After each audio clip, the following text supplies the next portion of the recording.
Can you hear me? I can hear you. Can you hear me? I can. And a very good morning to you. How are you, first of all? I'm fit and dandy. Thank You're, you. you're looking fantastic. Well, thank you so much for talking to me today. You know, it's for Dublin Live, which is a publication owned by the Mirror Group. And it really is. You have your 40th anniversary coming up, with Bucks Fizz does, of your fantastic win in Dublin in 1981. Of course, it was the 26th Eurovision. For someone who wasn't even born then, tell me how the band came together and how that song was produced. We were put together specifically for the Eurovision song, well, for the Song for Europe, as we had in the UK. I had the phone call around about Christmas, New Year time, 1980, to say, would I be interested? And I went along for my to hear the song, and it's kind of like an audition around about the first week anyway of January. I can't remember exactly the day. And they said, yes, we love you. Would you like to be in the band? I met Mike Nolan for the first time, who's a Dubliner, of course. Yes. And fell in love with him. And on the 11th of November, by that time, so in that first 10 days of January, we'd all been seen by the lady who put the band together, Nicola Martin. On the 11th of November, 11th of January, I don't know where my head is, 11th of January, we all got together and were introduced to each other and told, you are Bucks Fizz. And then within 3 months, we'd won the Eurovision Song Contest. So, well, of course, before that, Johnny Logan had won it for Ireland, and it was actually going to be held in the RDS in Dublin that year. What was it like in your head traveling to Ireland to participate in the contest? What's your memories about that? Oh, they're great. I did the Eurovision 3 years before in Paris, and that was not a good experience. But I mean, I've got Irish heritage. Most of us have, let's face it. My Irish heritage is from Limerick. So on my mum's side of the family.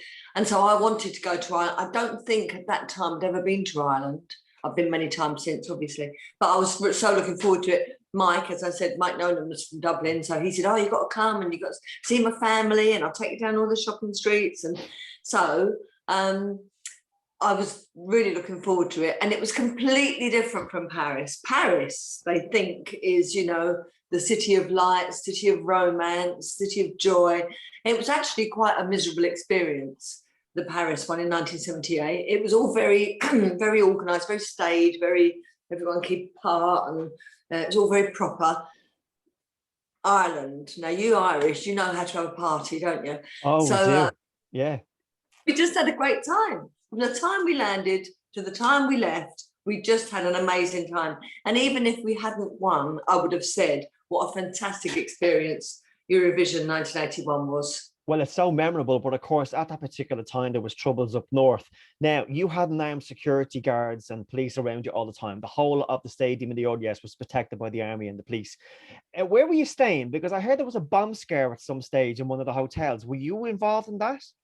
No, we weren't. We were staying in a hotel completely away from all the other delegations. So perhaps their hotel was the one where there was a bomb scare. We did have threats. The British contingent did have threats, and so, like you say, we had outriders everywhere we went.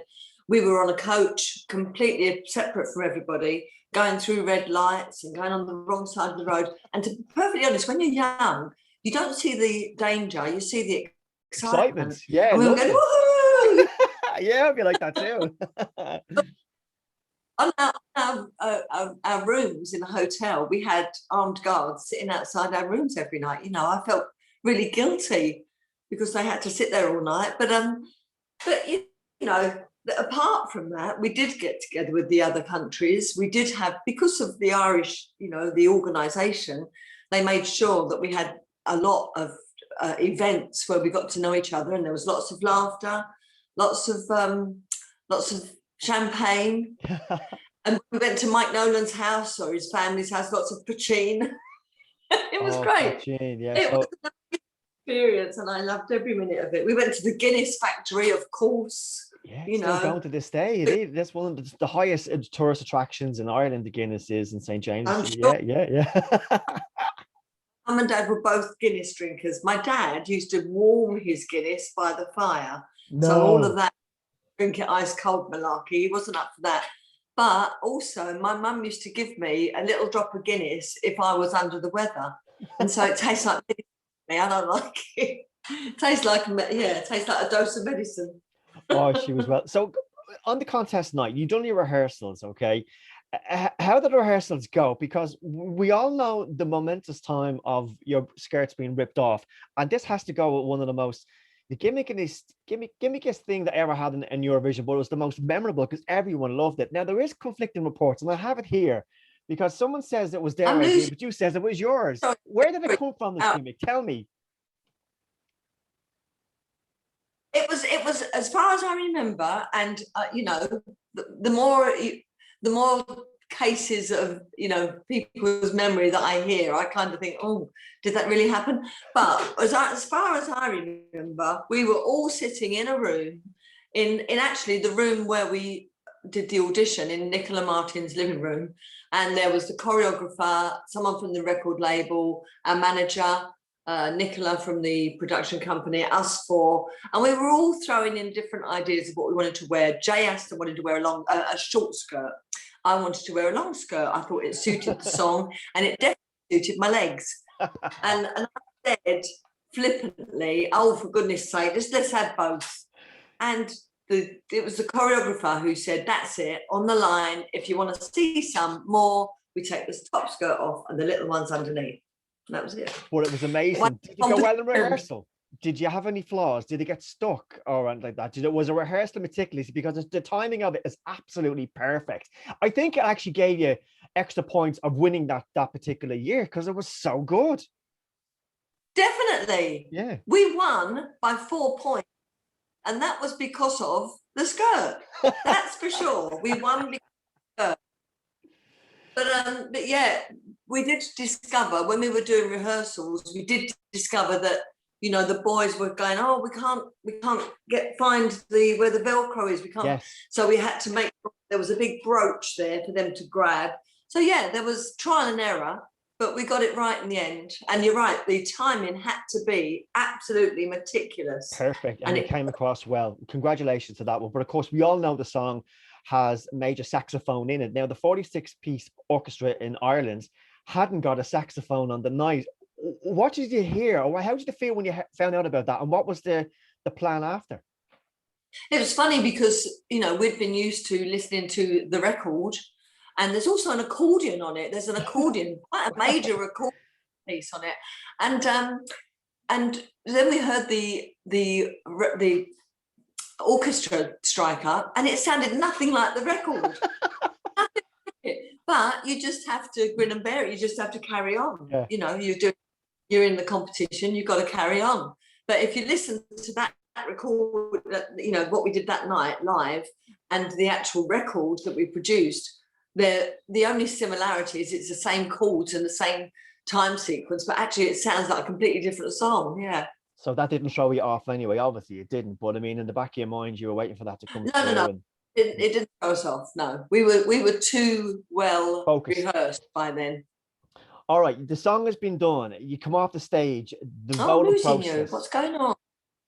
Can you hear me? Yeah, it keeps cutting out. Does it?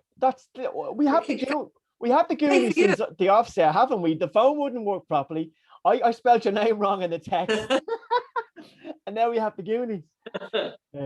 But the voting process should be fine here. Can you hear me? Okay.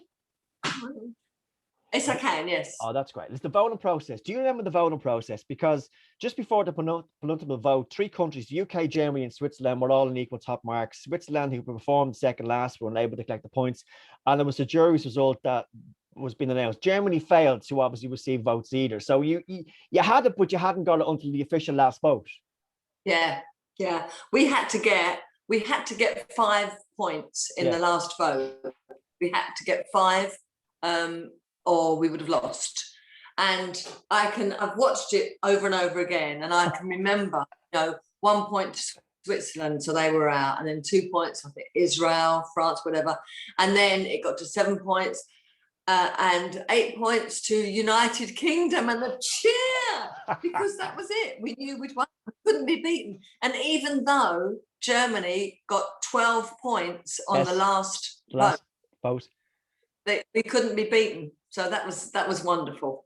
What happened then? I mean, because obviously the excitement within the band itself. What are your memories from actually realizing you won the Eurovision Song Contest for the UK? What was going through your head at that particular time?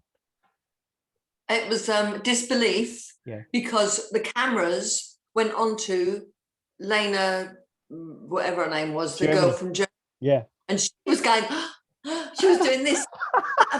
What? And all the cameras went on her, and Mike Nolan was jumping up and down like a jack in the box. And I thought, he's wrong. He's jumping up and down for the wrong reason, because obviously Germany's won. So I was in a bit of a state.